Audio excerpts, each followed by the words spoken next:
Day 170, Psalms 78 through 80. 78. God's kindness to rebellious Israel. 79. A dirge and a prayer for Israel destroyed by enemies. 80. Prayer for Israel's restoration.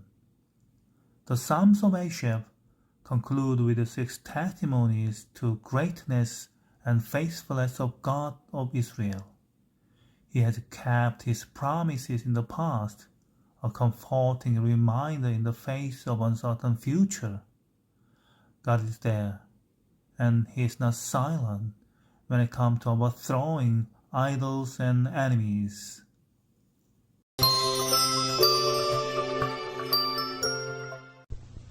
Psalm 78, a contemplation by Asaph.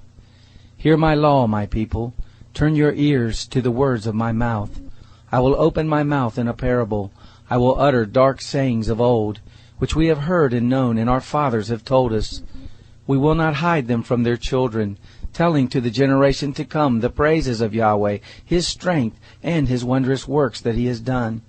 For he established a testimony in Jacob, and appointed a law in Israel, which he commanded our fathers, that they should make them known to their children, that the generation to come might know, even the children who should be born, who should arise and tell their children, that they might set their hope in God, and not forget the works of God, but keep his commandments, and might not be as their fathers, a stubborn and rebellious generation, a generation that didn't make their hearts loyal, whose spirit was not steadfast with God.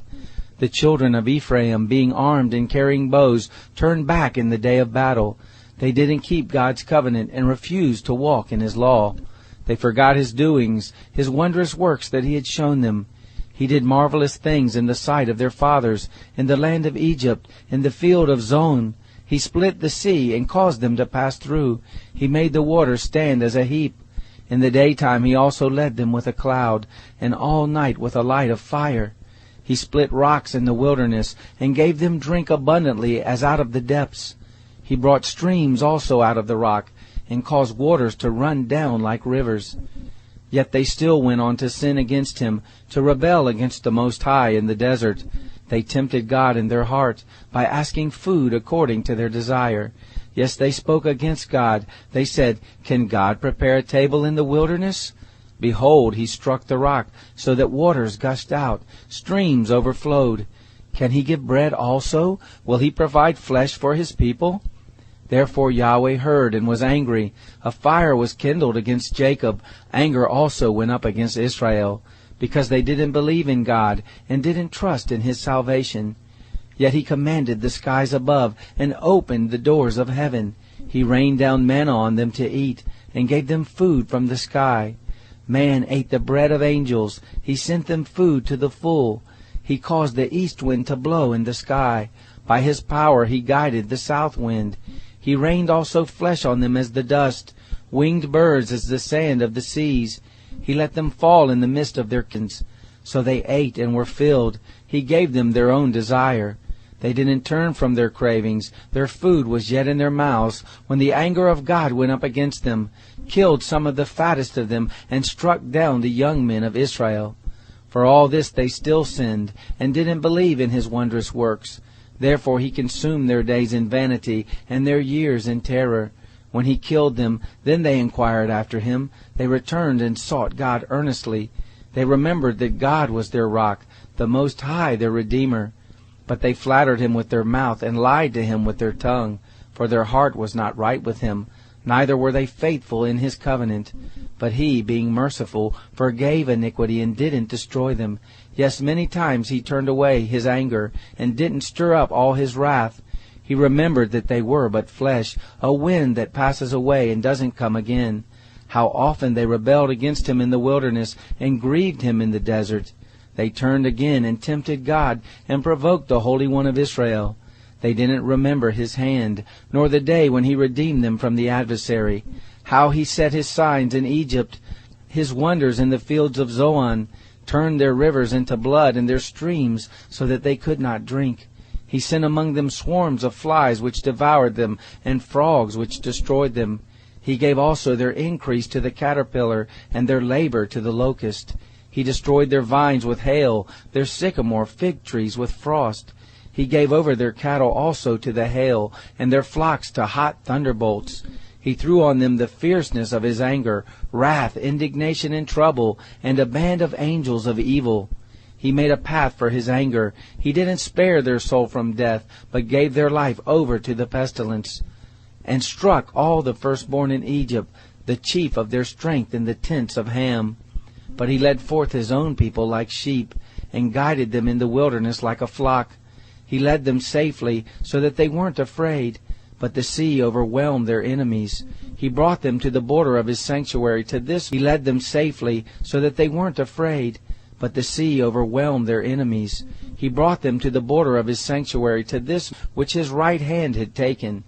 He also drove out the nations before them, allotted them for an inheritance by line, and made the tribes of Israel to dwell in their tents. Yet they tempted and rebelled against the Most High God, and didn't keep his testimonies, but turned back and dealt treacherously like their fathers. They were turned aside like a deceitful bow, for they provoked him to anger with their high places, and moved him to jealousy with their engraved images. When God heard this, he was angry, and greatly abhorred Israel, so that he forsook the tent of Shiloh, the tent which he placed among men, and delivered his strength into captivity, his glory into the adversary's hand. He also gave his people over to the sword, and was angry with his inheritance. Fire devoured their young men, their virgins had no wedding song, their priests fell by the sword, and their widows couldn't weep. Then the Lord awakened as one out of sleep, like a mighty man who shouts by reason of wine. He struck his adversaries backward, he put them to a perpetual reproach. Moreover, he rejected the tent of Joseph, and didn't choose the tribe of Ephraim, but chose the tribe of Judah, Mount Zion, which he loved. He built his sanctuary like the heights, like the earth which he has established forever. He also chose David his servant, and took him from the sheepfolds. From following the ewes that have their young, he brought him to be the shepherd of Jacob, his people, and Israel his inheritance. So he was their shepherd, according to the integrity. Psalm 79, a psalm by Asaph. God, the nations have come into your inheritance. They have defiled your holy temple. They have laid Jerusalem in heaps. They have given the dead bodies of your servants to be food for the birds of the sky, the flesh of your saints to the animals of the earth. Their blood they have shed like water around Jerusalem. There was no one to bury them. We have become a reproach to our neighbors, a scoffing and a derision to those who are around us. How long, Yahweh, will you be angry forever? Will your jealousy burn like fire? Pour out your wrath on the nations that don't know you, on the kingdoms that don't call on your name. For they have devoured Jacob and destroyed his homeland. Don't hold the iniquities of our forefathers against us. Let your tender mercies speedily meet us, for we are in desperate need. Help us, God of our salvation, for the glory of your name. Deliver us and forgive our sins, for your name's sake. Why should the nations say, where is their God? Let it be known among the nations before our eyes, that vengeance for your servant's blood is being poured out. Let the sighing of the prisoner come before you, according to the greatness of your power. Preserve those who are sentenced to death. Pay back to our neighbors 7 times into their bosom their reproach with which they have reproached you, Lord. So we, your people, and sheep of your pasture, will give you thanks forever. We will praise you forever to all generations.